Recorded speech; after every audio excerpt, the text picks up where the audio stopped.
Para você abrir a sua Bíblia na carta, de 2 Coríntios, capítulo de número 12. Alguém já disse a mim, pastor, eu tenho uma dificuldade muito grande de manusear a Bíblia. Você quando fala assim, Isaías, eu fico perdido, não sei se é para lá, se é para cá, se é para a direita, se é para a esquerda. Às vezes o senhor diz que é um tal de Deuteronômio, não sei nem. Aí eu vou lá no sumário, vou lá no índice e tento localizar. Só que tem uma coisa, de verdade, se eu for para uma igreja que disser assim, abra em 1 ou em 2 Coríntios, tá, eu acerto? Pronto, pelo menos aqui, certamente você vai conhecer essas duas cartas preciosas, já que a gente está fazendo as exposições delas, já terminando 1 Coríntios, já estamos no finalzinho de 2 Coríntios, hoje é dia de pensar em 2 Coríntios capítulo 12, verso 11 a 13, e eu intitulei esse meu sermão da noite com Persistindo até o fim. Eu vou explicar por quê. Venha comigo, capítulo de número 12, versículo de número 11, tá? Capítulo 12 de 2 aos Coríntios, versículo de número 11. Olha o que diz. Tenho me tornado insensato, a isto me constrangestes. Eu devia ter sido louvado por vós, porquanto em nada fui inferior a esses tais apóstolos, ainda que nada sou. Pois as credenciais do apostolado foram apresentadas no meio de vós com toda a persistência por sinais, prodígios e poderes miraculosos. Porque em que tendes vós sido inferiores às demais igrejas, se não neste fato de não vos ter sido pesado, perdoai-me esta injustiça. Deus de toda bondade, continua a falar poderosamente aos nossos corações pela Tua palavra. E sejamos fiéis a ela, porque se assim for a Tua própria voz bradando alto aos nossos corações. E o Teu povo esteja atento, porque se assim for, a atitude mais sensata é dar ouvidos ao que o Rei do Universo fala ao meu coração. Porque também isso implica na edificação da minha vida, porque se não tiver compreensão, entendimento, não há edificação. Por isso que tudo que envolve um culto é preciso ser compreendido, porque assim haverá edificação. E que o Teu Santo Espírito aplique essa palavra gloriosa em nós. Para a glória, Tua alegria do nosso coração, nós assim te oramos no nome de Jesus. Amém. Quando você lê esses 3 versículos, você nem pensa muito nessa coisa de persistir, perseverança, muito menos até o fim. Por que eu dei esse tema para nós refletirmos hoje? Por uma razão muito simples. Quando você olha esse texto, só ele não parece ter muito sentido com o tema. No entanto, quando você pensa nesse texto à luz da própria carta, assim como de trechos próximos a 2 Coríntios capítulo 12, verso 11 a 13, você vê como é o ensino, ou como é isso que está aqui no cerne da questão que nós haveremos de trabalhar nessa noite. Certa vez eu escutei ou li em algum canto a seguinte frase, dizia assim, os vencedores persistem sempre até o fim. Parece autoajuda, coach, né? Não sei nem se tem aqui, me desculpa aí, sim. Mas parece muito isso, né? Os vencedores persistem até o fim. E aí aquele frisson, aquela coisa toda. Mas eu penso que é isso que, por exemplo, Jesus diz à igreja lá de Éfeso, vê se não é, vê se concorda comigo. Ele diz assim, capítulo 2, verso 2 a 3, conheça as tuas obras, tanto o teu labor como a tua perseverança. Aí ele diz, verso 3, e tens perseverança, e suportaste provas, por causa do meu nome não te deixastes esmorecer. Veja, perseverança, você suportou. Aí pula para o verso 7, que ele diz, quem tem ouvidos ouça o que o Espírito diz às igrejas, ao vencedor dar-lhe-ei e se alimente da árvore da vida que se encontra no paraíso de Deus. Então é quase que isso mesmo, o vencedor ele persiste, ou aquele que persiste será vencedor, essa é a ideia. E certa vez eu escutei uma historinha, era uma vez um grupo de sapinhos, sapo mesmo, sapinho pequenininho, ramo, né? Eles organizaram uma competição, não sei se você já escutou essa história, mas eles organizaram uma competição e o objetivo deles era alcançar o topo de uma das árvores mais altas da região que eles habitavam. Uma multidão se juntou para ver a corrida e animar os competidores sapinhos lá. A competição começou, mas sinceramente ninguém no fundo acreditava que sapinhos tão pequenos pudessem chegar ao topo daquela árvore. E aí começou a piruada, né? Piruada, para quem não conhece, o peru é aquele indivíduo que vê você jogando e fica dando pitaco. Diz, não, não joga essa não. Você dá lá no dominó, né? Carroção de 12 lá. Não, agora não. Você vai deixar eu jogar ou você quer jogar no meu lugar? O peru, ele fica dando pitaco o tempo todo. E aí começou a piruada nos sapinhos lá, dizendo mais ou menos assim, é difícil demais. E os sapinhos escutando, é alto demais. Esses nunca chegaram ao topo da árvore. A árvore é muito alta. E os sapinhos iam ouvindo os comentários que eles iam fazendo. E aí muitos deles começaram a temer a altura e desistiram um por um. Só alguns foram um pouco mais alto naquela árvore. A multidão continuava a comentar, porque peru é assim, ele começa e parece que não tem fim. Eles diziam, é muito difícil, ninguém vai conseguir. Por fim, todos desistiram, né? Exceto um que continuou a subir até o topo da árvore e ganhou o prêmio que estava preparado para quem chegasse lá. Quando lhe perguntaram, porque aí ele foi receber o prêmio, e aí todo mundo ficou curioso, né, para saber qual foi a estratégia que o sapinho vencedor chegou para alcançar o topo daquela árvore, que aos olhos daqueles outros era impossível de chegar. E aí chegaram para o sapinho, quando foram lhe entregar o prêmio, e disseram mais ou menos assim, sapinho, como é que você conseguiu realizar tal proeza? E aí o silêncio reinou. Acharam estranho e fizeram a segunda vez a pergunta ao sapinho. Sapinho, como foi que você conseguiu realizar tal proeza? Está todo mundo curioso para saber o que levou você a chegar ao topo quando outros não conseguiram. E? Não teve resposta. Pouco tempo depois, descobriram que aquele sapinho era surdo. O que eu estou querendo dizer com isso? Às vezes, ou inúmeras vezes, nós precisamos ficar surdos às vozes que chegam na nossa consciência, nos nossos ouvidos. É difícil demais. É impossível. Não vai dar certo. Não vai conseguir. Desista. Eu penso que às vezes a gente precisa ficar surdo para essas vozes. Um poeta brasileiro chamado Ivan Teorilang, Teorilang é o seu pseudônimo, ele disse certa vez assim, não é a força do gotejar da água que fura a pedra, mas sim a persistência incansável desta ação. E no nosso ditado é água mole e pedra dura, tanto bate até que fura. E é um pouco disso que eu queria que você vislumbrasse nessa passagem que parece não ter nada a ver com perseverança, exceto uma palavra chamada persistência que aparece no meio dela.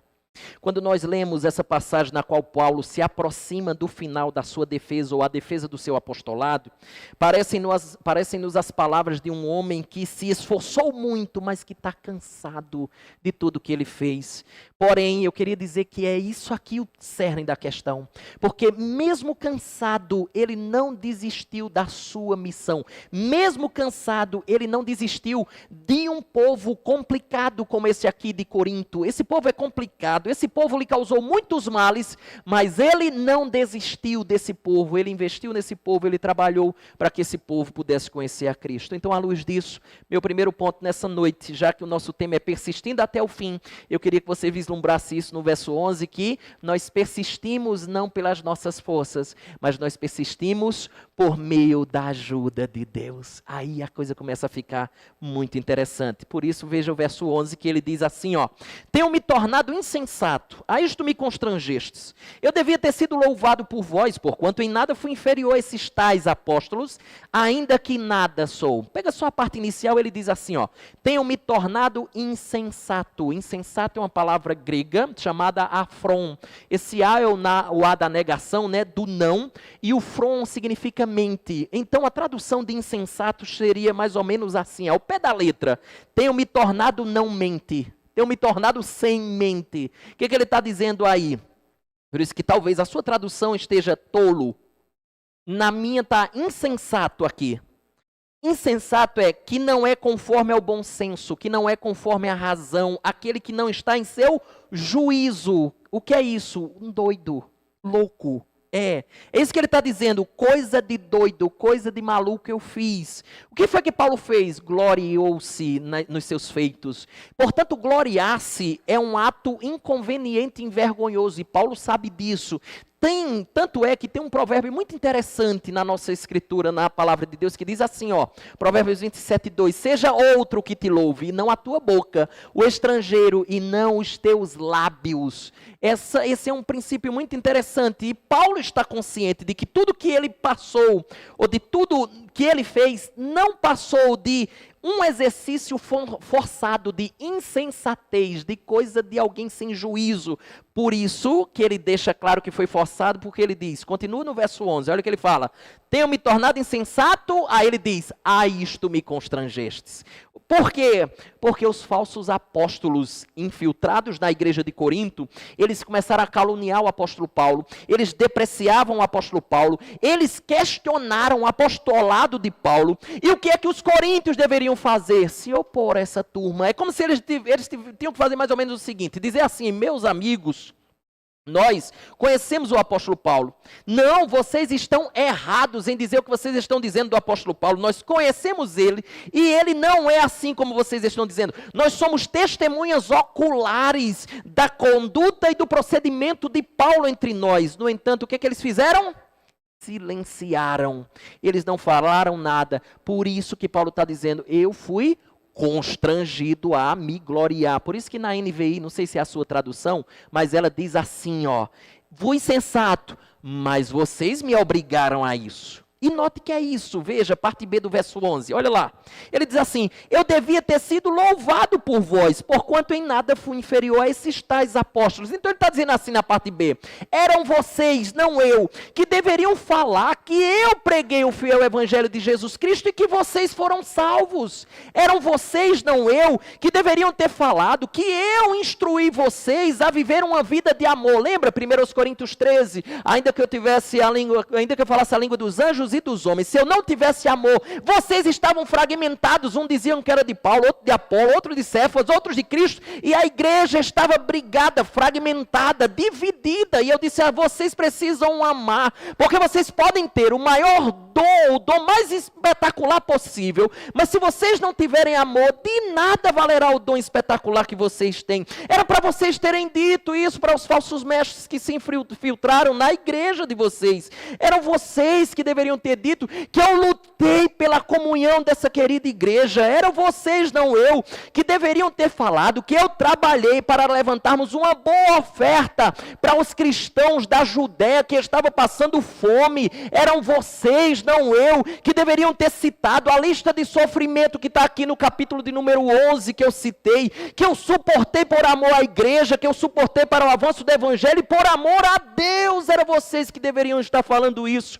Sofrimentos estes que vocês foram beneficiados, porque se eu fui salvo deles e passei por todos eles, foi para beneficiar vocês. Vocês deveriam ter falado isso, meus irmãos, eram vocês, não eu. Contudo, como vocês não fizeram isso, eu fui obrigado, mesmo que morrendo de vergonha, eu fui obrigado a fazer. Se vocês tivessem feito, eu não teria necessidade de fazer. Agora escuta isso, porque é uma das coisas mais lindas que eu vi nesse texto. O que é? A coisa linda é a forma perfeita com que Deus trabalha. Eu sei, a gente costuma dizer isso. Deus é perfeito. Deus, mas quando você vislumbra isso, você vivencia isso, torna a coisa mais bela. Presta atenção. Se os coríntios tivessem feito isso que Paulo estava dizendo, era para vocês terem dito, não eu. Porque se vocês tiverem dito, eu não tinha necessidade de dizer tudo isso. Vale salientar, era o certo deles fazerem isso. Mas se eles tivessem feito isso, sabe qual era o problema? É que a gente não tinha 2 Coríntios nas mãos. É que a gente não teria essa belezura de carta para que a gente pudesse conhecer as informações, as orientações de Paulo, bem como tudo o que ele sofreu pela causa do Evangelho. A primeira lição que eu queria que você aprendesse era essa daqui, é que nossas experiências serão preciosas na vida dos outros. Meus irmãos, como é maravilhoso, né? A gente está passando um momento difícil, delicado na vida. Chega alguém que viveu a mesma coisa, a gente escuta assim: ah, você está vivendo isso aí? Ah, eu vivi isso aí também. Olha só, não tem aqueles momentos que você está com um aperto no coração e como você imaginasse que não conseguiria sair daquilo, aí a pessoa diz assim, aí você diz assim, é mesmo, é exatamente assim que eu estou vivendo. Pois é, mas vai passar. Olha, não tem aquelas noites que a gente fica de madrugada pensando, e à medida que a gente pensa, a gente chora amargamente no travesseiro, aí você diz assim, é exatamente isso, foi isso que eu fiz ontem. Pois é, a gente consegue também atravessar isso, o caminho é mais ou menos esse, assim, assado, e a gente tem conforto e consolo para a vida. É que as experiências das pessoas ajudam nas nossas. E o que eu queria dizer para você é que muitas vezes as suas experiências difíceis serão um instrumento de bênção, consolo e refrigério na vida de outras tantas pessoas que porventura estão enfrentando aquilo que você enfrentou outrora. Porque é assim que nós encontramos consolo, direcionamento, confiança, esperança, porque nós vemos que Deus fez e a coisa caminhou bem na vida de outra pessoa. As experiências da vida são bênçãos de Deus na nossa vida, na vida de outras pessoas. Tudo que a gente passa, aqui nós estamos, Paulo passou um monte de situação, está sendo uma bênção para a gente estudar aqui domingo após domingo. Vou mais uma vez, volta lá para o verso número 11. Olha o que ele diz: porquanto em nada fui inferior a esses tais apóstolos. A palavra tais aqui é uma palavra grega que significa mais, acima, super ou além. Por isso que, talvez se a sua Bíblia for a NVI, a Nova Versão Internacional, está assim lá, ó. Esse tais é substituído por super. Aí fica super apóstolos. No capítulo anterior, vai lá rapidinho, é o capítulo 11. Joga os olhos no verso 5. Porque Paulo falou, capítulo 11, verso 5, assim, ó. Porque suponho em nada ter sido inferior a esse, a expressão qual é? Tais apóstolos, super apóstolos. E aí, Paulo havia escrito sobre esses super apóstolos em uma visível ironia, que você vai ver aí, verso número 13. Olha o verso 13 como é que está. Ele diz assim, porque os tais, os super, são o quê? Falsos. Veja, ele está fazendo uma ironia aqui. É sarcasmo puro do apóstolo Paulo. Eles não são apóstolos, eles são falsos apóstolos. Por quê? Porque eles não haviam sido chamados por Cristo e comissionados por Cristo para isso. Os seus feitos não se harmonizam com os feitos de um apóstolo. Eles pregam outro evangelho que não o evangelho de Cristo. Verso 4 e 5 diz isso, né? Se na verdade vindo alguém prega outro Jesus que não temos pregado, se aceitais espírito diferente. Tudo isso ele está dizendo, é o conteúdo dos falsos apóstolos aqui. Eles estão pregando coisa que é diferente, não é o evangelho. Por isso eles não são apóstolos. Aí entra uma coisa linda que ele fala, é o final do verso 11, só que do capítulo 12. Volta para o capítulo 12, olha o verso 11, olha o que ele diz. Olha o final, a última expressão, ele diz assim, ó, ainda que nada sou. Uma das coisas mais belas que a gente está vendo aqui nesse texto. O que ele está tentando dizer? Significa que a intenção de Paulo não era reivindicar algo para o seu próprio mérito, mas expressar que tudo se tratava de algo externo a ele. É algo externo a mim. Essa é uma das compreensões mais claras de que tudo é dádiva de Deus. Ele olha para toda essa realidade e diz assim, embora eu nada sou. Por quê? Porque tudo é externo a mim. E a primeira, ou melhor, a segunda lição que eu queria que você aprendesse à luz disso tudo, está aqui, ó, precedendo a lição, eu queria só que você visse isso aqui. Foi por isso que Paulo disse assim, olha, 1 Coríntios 15:10, mas pela graça de Deus eu sou o que sou. Aí ele diz, e a sua graça que me foi concedida não se tornou vã, antes trabalhei muito mais do que todos eles. Todavia, para ficar claro, ninguém tenha dúvida disso, não eu, mas a graça de Deus comigo. A lição é, o que você é e tem hoje? O que você é e tem hoje? O que você é e tem hoje? Tudo o que você tem e é hoje, é tudo presente do céu. Você já agradeceu e reconheceu essa verdade? Você já agradeceu a Deus por isso? Escute seus dons, suas habilidades, sua capacidade intelectual, sua força, sua saúde, seu emprego, seu trabalho, seus bens. E aí bota uma reticência bem grande porque você está pensando em outras tantas coisas aí. Diante de tudo isso, lembre-se, é tudo presente dos céus. Michel Quar foi um francês do século passado, um sacerdote católico, e ele escreveu uma coisa que eu achei muito interessante. Não que as pessoas que vivem determinadas situações, elas não possam ser gratas a Deus. Não, a ideia não é essa. Mas ele escreveu isso para tentar enfatizar que as pessoas que desfrutam dessa realidade, elas deveriam perceber quão grandemente elas são abençoadas pelo próprio Deus. E nisso ele escreveu as seguintes palavras, ele disse assim: é maravilhoso, Senhor, ter braços perfeitos quando há tantos mutilados, meus olhos perfeitos quando há tantos sem luz, minha voz que canta quando tantas emudeceram, minhas mãos que trabalham quando tantas mendigam. É maravilhoso voltar para casa quando tantos não têm para onde ir. É maravilhoso, Senhor, sobretudo, ter tão pouco a pedir, tanto a agradecer. O que ele está tentando dizer é que quem não tem uma visão, ela não possa ser tão grata a Deus. Mas ele está tentando mostrar que você tem tanta bênção de Deus. Deus te abençoa de tantas maneiras e que, na verdade, você deveria ter muito mais expressão de gratidão no seu coração do que de petição. A gente deveria ser muito mais grato a Deus por tantas bênçãos que Ele nos concede. Quando você tem um problema no joelho, aí você sabe quão valioso é quando ele funcionava bem. Quando você tem um problema na cabeça, você vê quão bom é quando ela funcionava bem. Você tem um problema no olho, você vê como é uma bênção ter os dois funcionando bem. Quando você tem problemas de respiração, você vê como Deus tinha lhe abençoado quando os seus pulmões funcionavam perfeitamente. Você não presta atenção quando tudo funciona perfeitamente bem. Você não consegue enxergar isso como bênção. E nesse sentido, Deus está assim, continuamente lhe abençoando. Sem que você perceba, e pior, sem que sejamos gratos como deveríamos ser a Ele. Esse é o ponto. Só que tem uma frase que eu acho que ainda é mais interessante que essa do Michel Quar, que ele diz assim, o Matthew Henry é um teólogo do século XVII, e ele escreveu assim: agradecer é bom, mas viver agradecido é melhor. Viva uma vida de gratidão, ou não apenas questões pontuais de gratidão.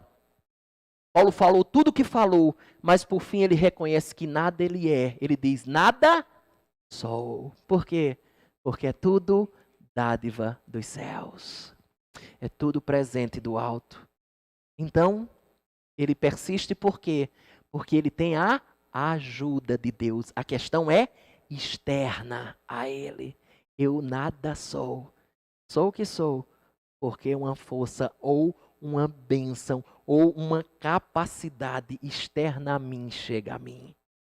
Segunda coisa que eu penso que ele fala aqui é o verso número 12, quando ele diz que ele persiste pelo poder de Deus. Já falou que era pela ajuda, por meio da ajuda de Deus, e especificamente ele fala sobre o poder de Deus. Veja que Paulo continua e ele apresenta algumas evidências aqui do seu apostolado. Veja, verso 12. Pois as credenciais do apostolado foram apresentadas por meio de vós, com toda a persistência por sinais, prodígios e poderes miraculosos. Só uma coisa interessante aqui, para alguém ser discípulo, apóstolo de Jesus, era necessário que ele fosse chamado diretamente pelo próprio Jesus. E Jesus assim fez, por isso que ele chamou 12 discípulos. Após a morte de Jesus, que também coincide com a morte de Judas Iscariotes, para alguém ser apóstolo, deveria substituir o próprio Judas, já que ele havia morrido. Precisaria preencher, esse que tomaria o lugar de Judas, precisaria preencher o que eles chamam basicamente de credenciais, requisitos, para que ele fosse um apóstolo no lugar de Judas. E aí eu queria convidar você para vir aqui, O texto é Atos, capítulo 1, versículo número 21. É só você voltar um pouquinho. A gente está em 2 Coríntios, você só retorna um pouquinho. Rápido, você acha Atos, capítulo 1. Veja o que diz lá. Nós encontramos as credenciais para alguém ser apóstolo. Vamos lá.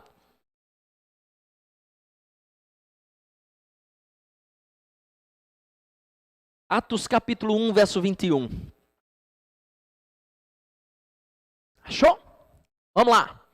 Verso 21, ele diz: é necessário, pois, que dos homens que nos... Agora é o primeiro, tá? Primeira credencial, acompanhe. Acompanharam todo o tempo que o Senhor Jesus andou entre nós, começando no batismo de João até ao dia em que dentre nós foi levado às alturas. Portanto, a primeira credencial que esse indivíduo precisa ter para ser um apóstolo era ter seguido Jesus no tempo do seu batismo até a ascensão dele aos céus. Ele tinha que ter acompanhado essa trajetória toda. Continue no texto que chega a segunda evidência, ou segundo requisito.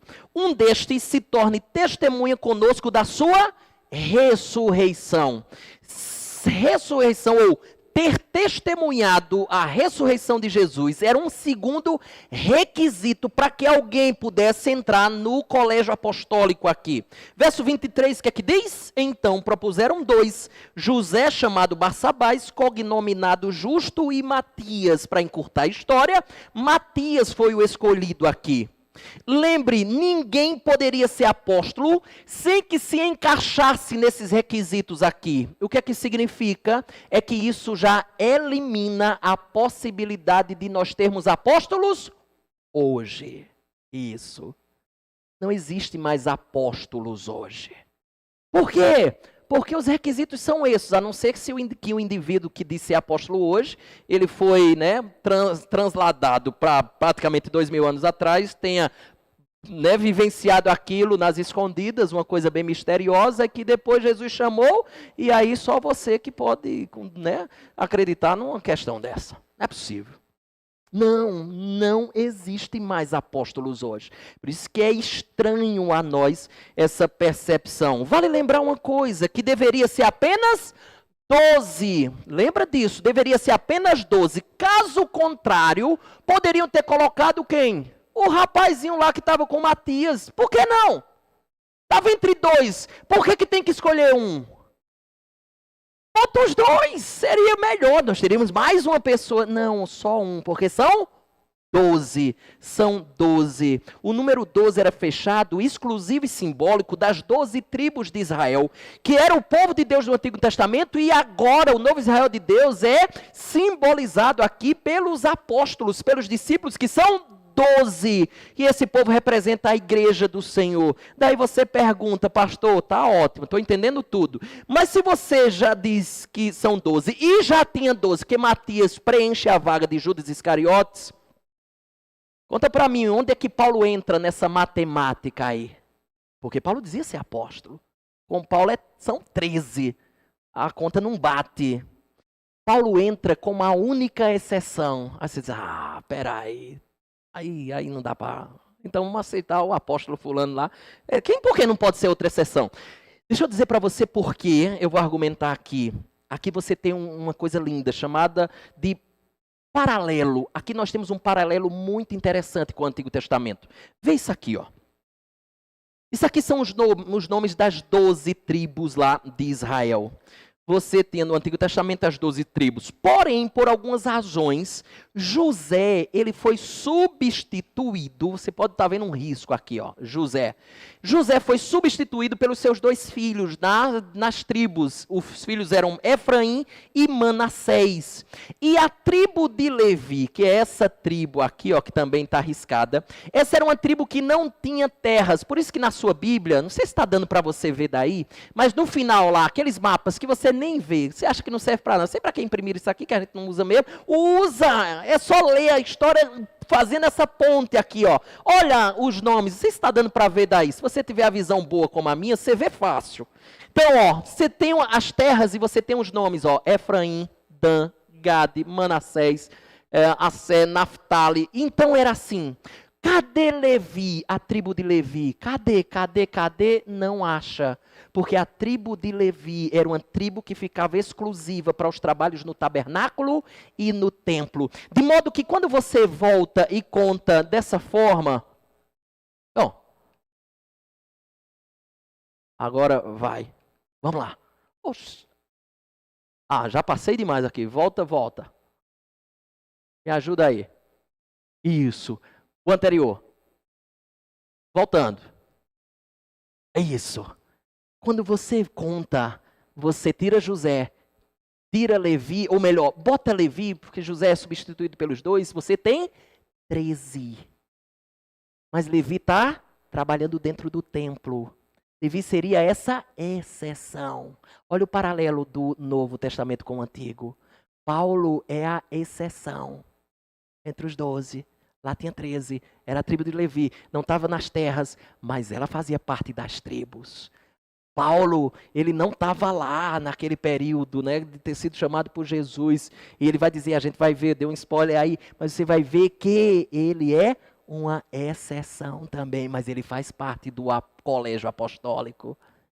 13, 13, 12, 12. Uma exceção, uma exceção. E aí a coisa fica interessante, por quê? Porque Paulo começa a nos deixar claro que, na verdade, as credenciais aconteceram com ele também. Se não, veja, olha o que diz aqui. Olha só, vamos lá, eu não sei porque não está passando aqui o meu coisa, mas olha esse texto, 1 Coríntios capítulo 15, versículo número 7 a 8. Olha, ele diz assim, ó, depois foi visto por Tiago, mais tarde por todos os apóstolos, e afinal, por fim, ninguém mais viu, tá entendendo, né? Não tem mais hoje, ninguém viu mais, eu fui o último. Por fim, depois de todos, foi visto também por mim, como por um nascido fora do tempo. O que ele está tentando dizer é que eu vi, que era uma das credenciais que a gente viu lá em Atos 1. Passa só mais um, Israel. Aí a outra. Atos 9:15, Jesus conversando com Ananias, Paulo ficou cego. E aí Jesus conversa com Ananias, para Ananias ir lá na casa direita, para encontrar Paulo. Aí Jesus diz assim, mas o Senhor lhe disse, vai porque este é para mim um instrumento escolhido. Foi Jesus que escolheu ele, assim como escolheu André, assim como escolheu Pedro, João. Eu escolhi. Credencial, está lá marcada. É por isso que o apóstolo, ele fala dessa forma. Eu nasci fora do tempo. Então, como nos diz 2 Coríntios capítulo 12, verso 12, as credenciais foram apresentadas, né, para eles. E aí Paulo menciona mais algumas. Olha a parte B do verso 12, salta lá comigo. Estou no capítulo 12, aí você tem que voltar, né? Está todo mundo em Atos, volta lá. 2 Coríntios capítulo 12, agora é o versículo 12, só que na parte B. Olha o que ele diz lá. Ele diz, parte B, com toda a persistência, por sinais, prodígios e poderes miraculosos. Os apóstolos, eles também receberam um poder extraordinário para realizarem sinais, prodígios e maravilhas, como ninguém realizou na história da igreja até hoje. A pergunta é, existe diferença entre sinais, prodígios e poderes miraculosos? Para mim, eu acredito que são 3 palavras que juntas, elas têm o propósito de enfatizar a mesma coisa. Que coisa é essa? Milagres. É isso. Elas estão juntas aqui para apontar para milagres. Todavia, se você quiser separar, os sinais, eles seriam marcas. Eles seriam evidências que apontam para algo. Eles não são meros espetáculos, sem qualquer sentido, sem razão, mas eles foram destinados para expressar algo. Então, eles apontavam para algo.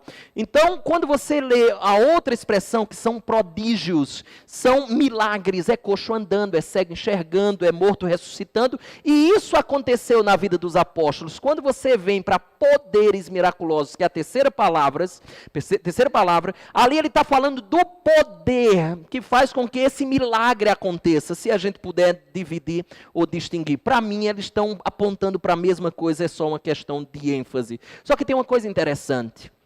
Quando você lê o livro de Atos, você não encontra nenhuma menção de sinais, prodígios e poderes miraculosos referentes a Paulo em Corinto. Você não encontra. É um silêncio. Porém, depois que Paulo escreve 2 aos Coríntios, logo em seguida ele escreve a carta aos Romanos. E aos Romanos ele diz exatamente isso aqui, ó, capítulo 15, verso 2, 8 a 19. Porque não ousarei discorrer sobre coisa alguma, senão sobre aqueles que Cristo fez por meu intermédio. Olha que coisa linda, olha a passiva aí.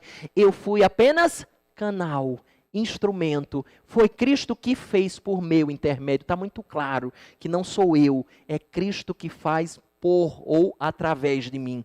Veja, para conduzir os gentios à obediência por palavra e por obras. Verso 19, por força de sinais e prodígios, pelo poder do Espírito Santo. E aí você fica, né? Isso era evidência lá nos apóstolos. E o que é que tem de interessante aqui? É que você não vê essas coisas acontecendo hoje. Porque elas têm um propósito na Escritura Sagrada.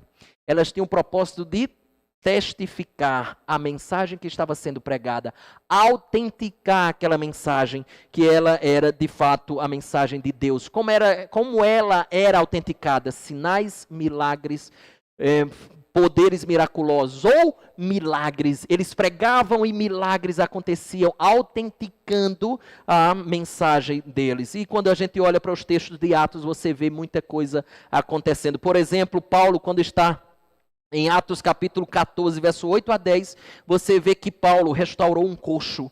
Você vê no capítulo 16, verso 18, que Paulo expulsa um demônio de uma jovem adivinhadora. Quando você chega em Atos capítulo 19, verso 11 a 12, você vê que Paulo curou enfermos. Você chega no capítulo 20, verso 10, você vê que Paulo ressuscita mortos e o pessoal daquela cidade começa a querer adorar Paulo. E ele diz, não faça isso comigo, que eu sou homem como vocês, mas Deus tem me usado de maneira gloriosa para a sua glória, não para a minha glória. O poder de Deus estava sendo utilizado naquela vida, naqueles homens, para autenticar a mensagem do Evangelho. E qual é a questão aqui para nós? Era o poder de Deus que fazia com que Paulo superasse os obstáculos que tinha à frente. E é o poder de Deus que faz com que a gente supere os obstáculos que nós enfrentamos na caminhada. Paulo não tinha só poder de Deus para realizar sinais, milagres ou, feitos poderes miraculosos aqui. Ele recebeu poder para suportar também o que suportava, as dores que sofria, as angústias que sofria, as varadas, os açoites, as pedradas. Ele também recebia poder de Deus para isso. É o poder de Deus que nos ajudará na caminhada e auxiliará a persistir na nossa trajetória. Terceira e última coisa.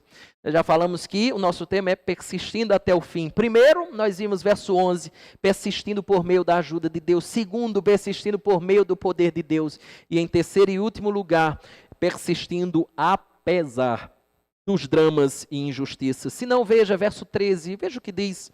Olha o que ele fala lá, porque em que tendes vós sido inferiores às demais igrejas, senão neste fato de não vos ter sido pesado? Perdoai-me esta injustiça. Presta atenção numa coisa antes de a gente voltar nesse texto. Paulo, ele havia plantado muitas igrejas. Você vê cartas para a igreja de Éfeso, você vê cartas para a igreja de Colossos, da Galácia, vê para a igreja de Tessalônica, vê para a igreja de Roma, você vê para a igreja de Corinto. Paulo plantou várias igrejas e especificamente da igreja de Corinto, ele resolveu não receber dinheiro dessa igreja.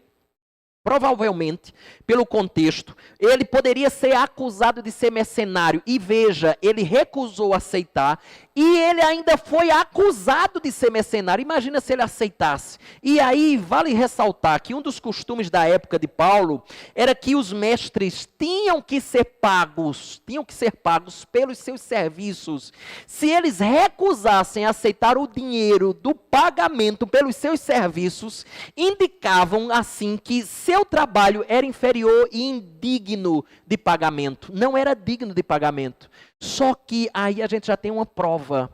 Se os coríntios insistiram em pagar a Paulo, em ajudar a Paulo, dar dinheiro a Paulo pelos serviços que ele estava fazendo, significa que o seu trabalho não era inferior e que o seu trabalho não era indigno.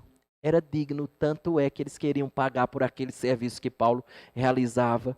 Só que era possível que esses irmãos tivessem ficado ofendidos porque Paulo não quis receber. Afinal de contas, Paulo recebia recursos de outras igrejas. Por exemplo, a igreja de Filipos ajudou muito Paulo. E Paulo dizia assim, muito obrigado, irmãos. E recebia aqueles recursos. No entanto, o povo aqui de Corinto insistia e Paulo não queria. Agora presta atenção. Pega esse pano de fundo que a gente colocou do verso 13 e lê comigo mais uma vez o verso 13. Observa como a coisa fica mais clara, mais nítida. Veja o que ele diz, verso verso 13. Porque em que tendes vós sido inferiores às demais igrejas? Vocês se acham inferiores? Vocês acham que eu não amo vocês por ter agido assim? Porque em que eu tratei com diferença vocês? Por qual motivo? Qual foi o motivo? Continua no verso 13, ele diz assim: se não neste fato de não vos ter sido pesado, por não ter sobrecarregado vocês, é isso? Ou porque eu servi vocês gratuitamente, é por isso que vocês estão chateados comigo? Na verdade, isso é uma das coisas mais belas aqui. Isso aqui era o clímax das muitas bênçãos de Paulo para aquela igreja. Por quê? Porque o apóstolo Paulo estava servindo-os sem receber absolutamente nada. Se porventura houvesse de acontecer alguma queixa, né, deveria ser das outras igrejas, poderia ocorrer das outras lá que Paulo também plantou, não de Corinto, porque de Corinto ele estava fazendo tudo gratuitamente para aqueles irmãos. E a pergunta de Paulo é mais ou menos a seguinte: peraí, vocês estão dizendo que por servi-los da maneira mais altruísta possível, trabalhar entre vocês da maneira mais generosa, por servi-los melhor do que fiz a todas as outras igrejas, comunidades cristãs que eu plantei, gastando mais tempo e energia do que em outros lugares, eu cometi um erro, isso é uma injustiça com vocês. Daí a ironia, o sarcasmo dele na última frase do verso 13. Vê comigo a ironia. Aí ele diz: perdoai-me esta injustiça. Por eu agir assim, então me perdoe. Entendeu? Por eu ter feito tudo isso, me perdoe. Perdoe, foi uma injustiça da minha parte, não foi? Vocês estão chateados. Terceira lição que eu acredito que vale a pena a gente destacar: observe o caráter de um ministro fiel ao Senhor. Uma coisa muito interessante aqui. Para os dias atuais isso é muito especial. Os ministros fiéis ao Senhor, eles não estão preocupados com os bens daqueles que ele está servindo, mas ele está preocupado com as pessoas. O que temos mais visto hoje são homens que se preocupam com os bens das pessoas, não com as pessoas. Eles estão preocupados com o que elas têm, não com o que elas são. Esse é o ponto. No Antigo Testamento era usada uma expressão mais ou menos assim: eles estão preocupados com a lã das ovelhas, não com as ovelhas. E é isso que Paulo está tentando destacar. Eu estou preocupado com vocês. E por essa razão eu fiz questão de não receber um centavo, para que fique explícito que eu estou preocupado com vocês. E isso sim é um ministro fiel ao Senhor. Se preocupa com as vidas, não com o que as vidas têm. E aí, para finalizar, eu quero chamar a sua atenção para uma palavra que de propósito eu pulei ela aqui, não falei dela, e que para mim foi crucial para o tema que eu dei para nossa meditação. Ela está no verso 12, a expressão é: com toda a persistência. Escute, persistência aqui é uma palavra grega que significa constância, significa alguém que persiste com paciência, perseverança e resistência. Quando essa palavra ela é utilizada no Novo Testamento, ela aponta para a característica da pessoa que não se desvia de seu propósito, mesmo diante das maiores provações e sofrimentos possíveis. Então, toda vez que essa palavra é utilizada, ela relata alguém que está firme no seu propósito. Ele está passando provações, mas ele continua. Ele está passando sofrimentos de um lado, ele continua. Ele está passando pressões que vêm de cima para esmagá-lo, mas ele continua no seu propósito. Eu quero que você leia o verso de número 23 do capítulo 11, com o pano de fundo do capítulo 12, verso 12, com a expressão com toda a persistência. Então vem comigo para aqui. Capítulo 11 de 2 aos Coríntios, verso de número 23. Ei, escute, você vai ler comigo com o pano de fundo do capítulo 12, verso 12. Especificamente a expressão com toda persistência. Lê comigo, ou melhor, acompanhe a leitura comigo com esse pano de fundo. Com toda persistência, com toda persistência, com toda persistência, com toda persistência. Vem comigo, capítulo 11, verso 23. Olha o que ele diz. Eu ainda mais, já estou no meio lá do verso 23. Ele diz assim: em trabalhos muito mais em prisões, mesmo assim persistei. Pano de fundo do capítulo 12, verso 12. Vai lá. Em açoite sem medida, mesmo assim persisti. Em perigos de morte, muitas vezes persisti. Verso 24, 5 vezes recebi dos judeus uma quarentena de açoite, menos um, perseverei. Fui 3 vezes fustigado com vara, persisti com paciência. Uma vez apedrejado, resisti. Em naufrágio 3 vezes, perseverei. Uma noite e um dia passei na voragem do mar, não desisti. Verso 26, em jornadas muitas vezes, em perigos de rios, em perigos de salteadores, em perigos entre patrícios, em perigos entre gentios, em perigos na cidade, em perigos no deserto, em perigos no mar, em perigos entre falsos irmãos, em trabalhos e fadigas, em vigílias, muitas vezes eu continuei firme no propósito pelo qual fui chamado, em fome e sede, em jejuns, muitas vezes, em frio e nudez, persisti. Pule para o verso 32, ele diz: em Damasco, o governador preposto do rei Aretas montou guarda na cidade dos Damascenos para me prender, mas num grande cesto me desceram por uma janela da muralha abaixo, e assim me livrei das suas mãos. Eu não desisti. É isso que ele está dizendo com o capítulo 12, verso 12, à luz do que ele passou. Com toda a persistência, eu atravessei todas essas coisas. Ele está dizendo assim: a despeito de todas as provas, a despeito de todas as tribulações, a despeito de todas as críticas e perseguições, eu perseverei, eu não desisti, porque em meio a cada uma delas, Deus já tinha me dito que a sua graça me era suficiente. Verso de número 9 do capítulo de número 12. Portanto, eu não posso e não irei desistir. Quarta e última lição que eu quero que você aprenda é o que tem levado você a pensar em desistir. Em desistir da vida, em desistir do casamento, em desistir do filho, em desistir dos pais, em desistir da caminhada cristã, porque ela é muito pesada, etc, etc, etc. Seja qual for a situação, não desista. Não desista. É isso que Paulo está dizendo, com toda a persistência. Se eu concluir dizendo uma coisa que eu achei muito interessante, há uns dias atrás, estava lendo sobre isso, nem sabia. Mas diz o seguinte, eu não sei se você conhece o bambu chinês. Sei que falar de China ultimamente tá bronca, né? Mas tem umas coisas interessantes que dá para a gente aprender.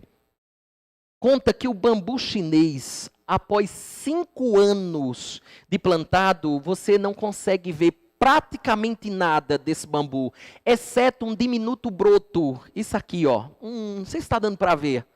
A ideia é essa mesmo. É mais ou menos assim. O broto está aqui, ó. Esse é o brotinho. Deixa eu ver se bota outro. Pronto. Esse daqui, ó. Isso aqui é o broto.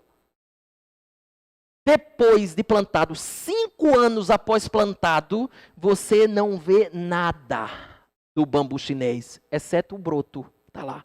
5 anos. Nesse tempo, todo o crescimento do bambu chinês ele é subterrâneo, numa maciça e fibrosa estrutura de raiz, que se estende verticalmente, assim como horizontalmente pela terra. Só que acontece uma coisa. No 5º ano, o bambu chinês ele cresce rapidamente, até atingir por volta de 24 a 25 metros. Deixando a paisagem mais ou menos assim, ó.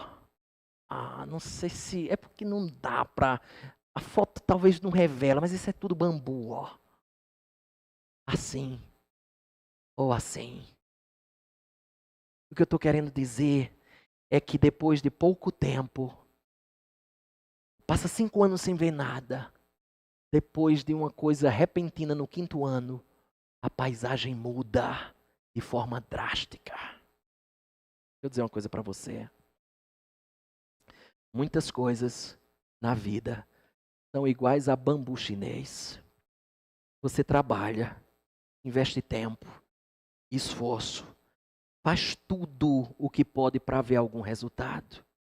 Mas às vezes, não vê nada por semanas, você não vê nada por meses, você não vê nada por anos. Mas deixa eu dizer uma coisa para você. Se você tiver paciência, no tempo certo, o crescimento pode chegar. no tempo certo, a paisagem pode ser transformada de maneira repentina, ficando algo belo, deixando você boquiaberto, espantado. Vou dizer uma coisa linda que essa passagem nos mostra, importantíssima, e que precisa ser destacado nela. Você percebeu que a palavra sinais, prodígios e feitos poderosos, ela é precedida por uma expressão. Qual? Olha lá. Olha a frase que precede sinais, prodígios e poderes miraculosos. Quais são? Qual é? Persistência. Melhor, com toda persistência. Sinais, prodígios, feitos ou poderes miraculosos, foi precedido com toda persistência. Escute, às vezes é assim na nossa vida. Determinadas coisas maravilhosas acontecerão se não desistirmos. Por isso que eu queria dizer claramente para você, não desista. Não desista. Aos poucos, as coisas podem ir mudando. E como alguém já disse, aquilo que era nó pode virar laço. Baixa sua cabeça. Vamos orar? Damos-te graça, Senhor. Porque é verdade que tem muito nó na nossa vida. E como a gente costuma dizer por aqui, é nó cego. É difícil de desatar. Mas o Senhor já provou pela Escritura e pela nossa experiência que o Senhor é mestre em transformar nó em laço, transformar algo ruim em coisa boa. O Senhor transformou o crime mais hediondo na maior de todas as bênçãos. O Senhor transformou a morte do teu filho na salvação do teu povo. O Senhor sabe lidar com coisa ruim para transformar em coisa boa. A nossa oração a Ti, Senhor, é nos ajuda a perseverar, porque muitas coisas estão relacionadas com persistência. Não nos permita desistir. Nos conceda a graça que nos é necessária para permanecermos no caminho em que devemos andar. Não nos deixa desanimar, Senhor. O apóstolo tinha tudo para desanimar. Foi caluniado, foi tratado de maneira errada, foi desprezado, trabalhando em prol da vida daquele povo sem receber absolutamente nada. A lista delicada, complexa, dura que ele passou, envolvia tantas coisas que talvez nós não aguentaríamos uma. Açoites, prisões, naufrágio, apedrejamento, fome, sede, nudez, perigos de salteadores, enfim, a lista é grande. Mas ele disse, com toda a persistência. Porque ele sabia que o Senhor o ajudaria, que o Senhor o daria força, poder, mesmo em meio aos dramas e às injustiças. Essa é a nossa realidade muitas vezes. Ensina-nos a persistir, a não desistir, porque qualquer hora a paisagem pode se transformar. E aquilo que tanto esperávamos poderá acontecer. Não nos deixe desistir, Senhor. Assim nós te oramos agradecidos no nome do nosso Senhor e Salvador Jesus Cristo. Amém e amém.